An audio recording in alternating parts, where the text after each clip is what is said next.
Isn't it ironic? Don't you think? A little too ironic. And yeah, I really do think. Grand Rising. Today is a new day to start again. It is 11/1/2024. 11 November. Woof. We made it through October. Made it through Halloween of 2024. Don't think anything really, I haven't looked up my phone, but I don't think anything major has happened. I got up really early again. Um, I guess I'm just going to read my notes here. I think my life is pretty ironic. Like where I am right now, if it was written down in a story, it's humorous for sure. Um, when I grew up as a kid, I was very privileged, but I was a skinny kid. And I was actually pretty lonely, except for my mom.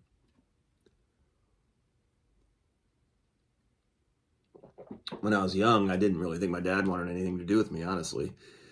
He was a loving father, but I just don't think we really clicked. So when I was young, all the way up until, like, my dad gained respect for me when I started to play a little better golf. When we started to have some interaction on the golf course, I think I started to gain a little bit more respect from my dad. But um, so our relationship really didn't get stronger until my later years. In fact, I probably had, I was embarrassed of my dad.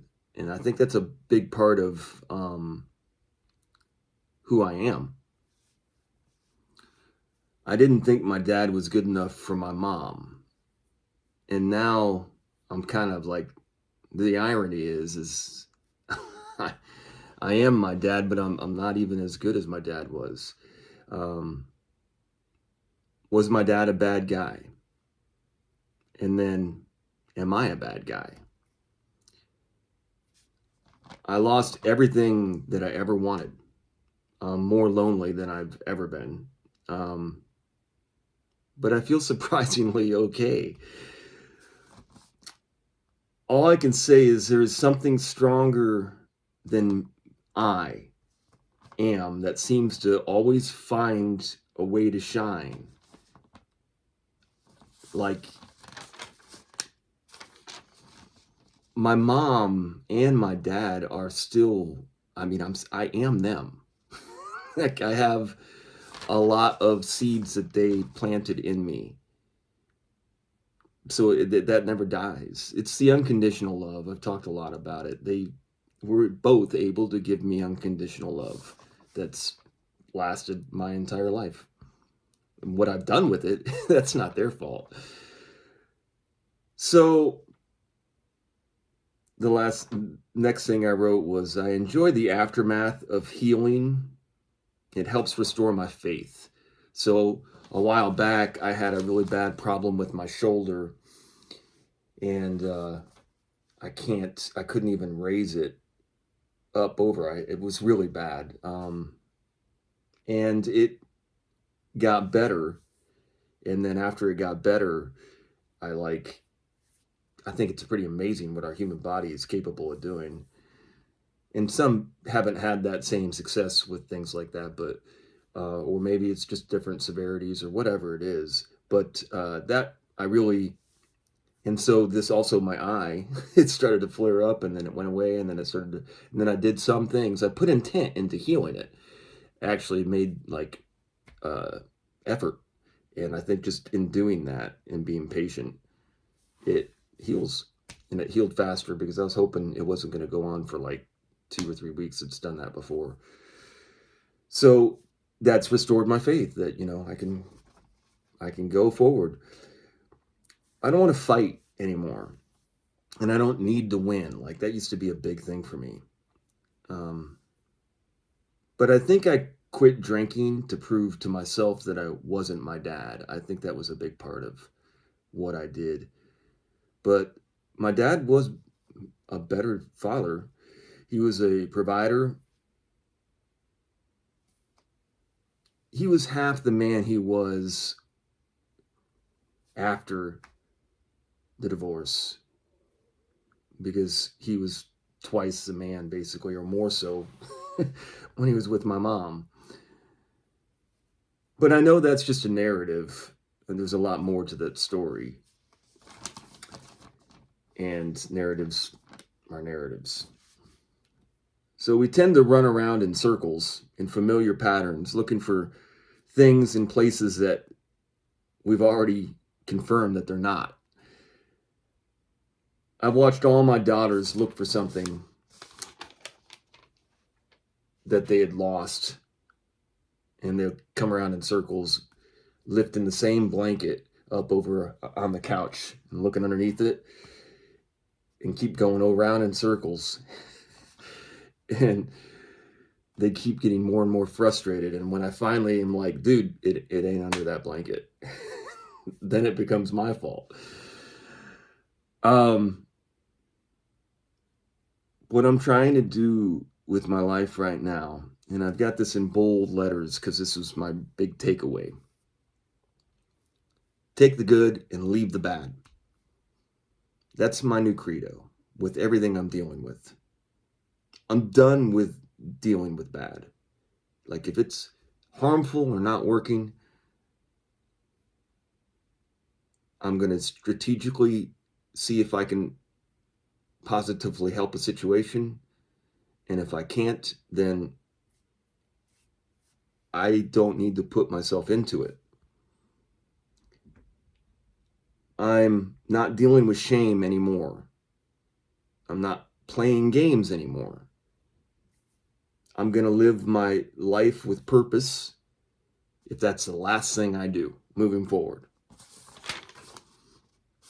I like my song, my Today is a New Day to Start Again song. The more I go back and look at it, because it's something I need to start doing again, is start treating each day with passion.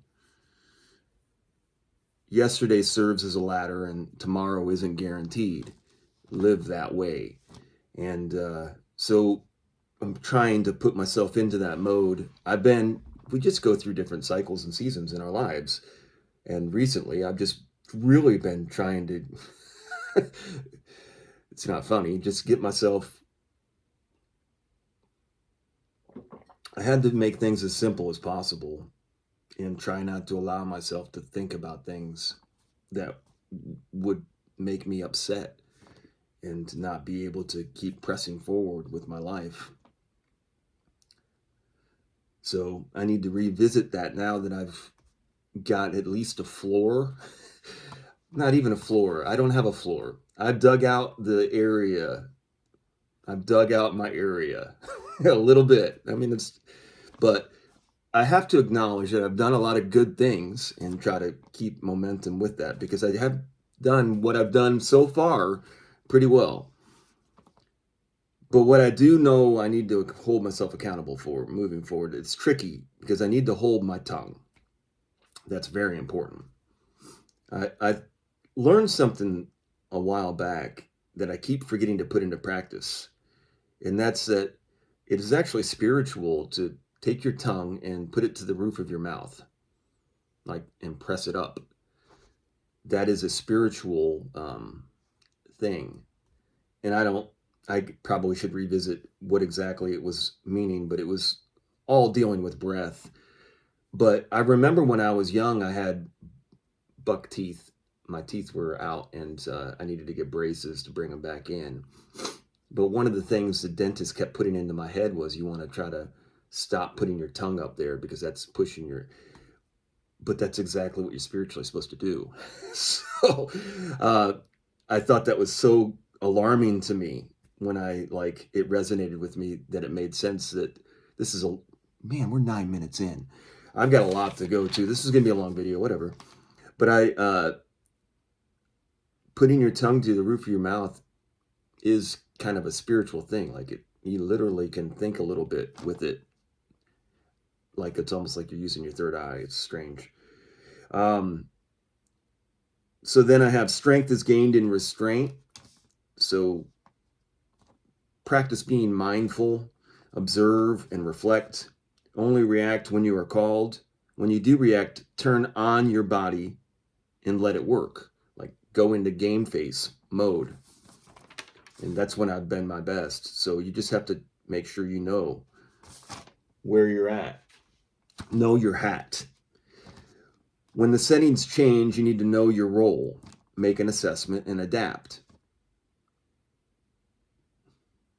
This is going to sound arrogant, but you might know you're the most talented person in the room, but you're just the janitor.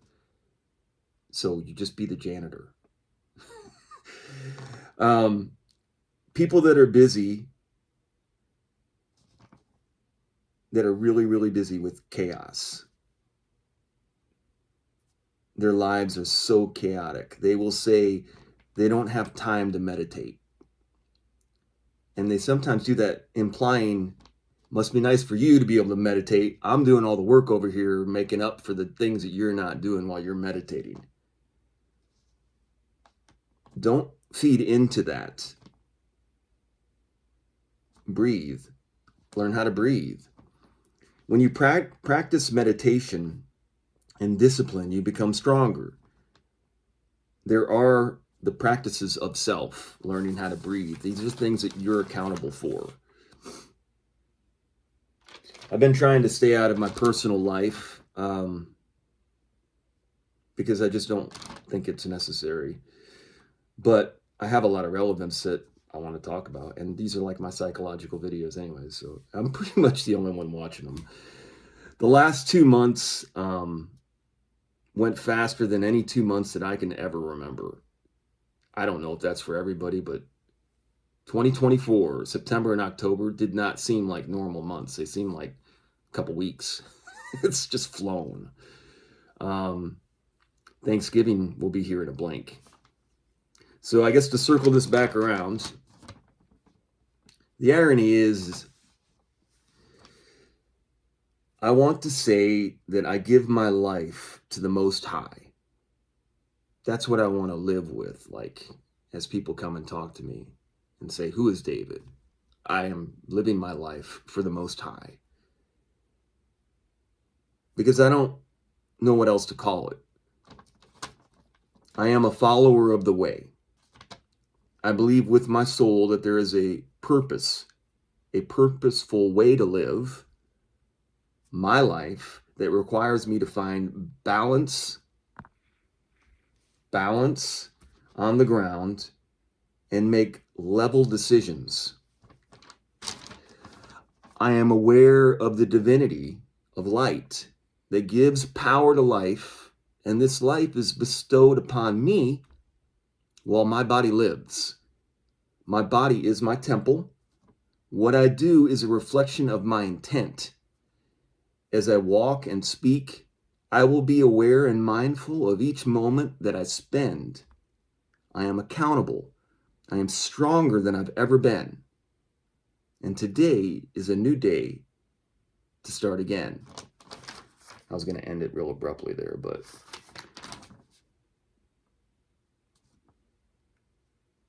that restraint thing, what I'm trying to say, I think, is like there is something to silence. There is something to really assessing a situation, not interacting, not engaging until you're called to engage. But when you do, be very mindful of your presence and what you're doing.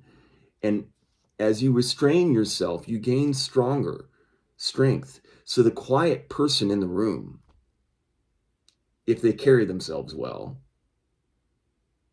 when it's time to come to final decisions, you go to the quiet person and you're like, what do you think? Because I haven't heard anything from you. And you're like, okay, well, here we go. And you have their attention. It's just more powerful. And so that's what I'm trying to work on and adapt to the situation and bring your best into it. And that's all you can really do. So it's November. I'm ready to go. I'm excited about, I got through October, and I was a little worried that something was going to happen in October. So that's not to say nothing's going to happen in November, but it does feel like, all right, well, here, let's see what happens with this election, right? It's in a few days. So I'm going to pretend that it's not even happening and go about my business, and we'll just react and see what happens when it happens. So we're either going to have one or the other, or maybe neither. We'll see. Hope everybody has a great day out there. I'm just trying to give what I'm doing here, and how I'm able to keep a good attitude, because I think that's all you really have. I mean, that's all you have is do your best and own it. That's what I'm trying to do. Wear the hat that you're wearing. Have a great day. Do great. Be great.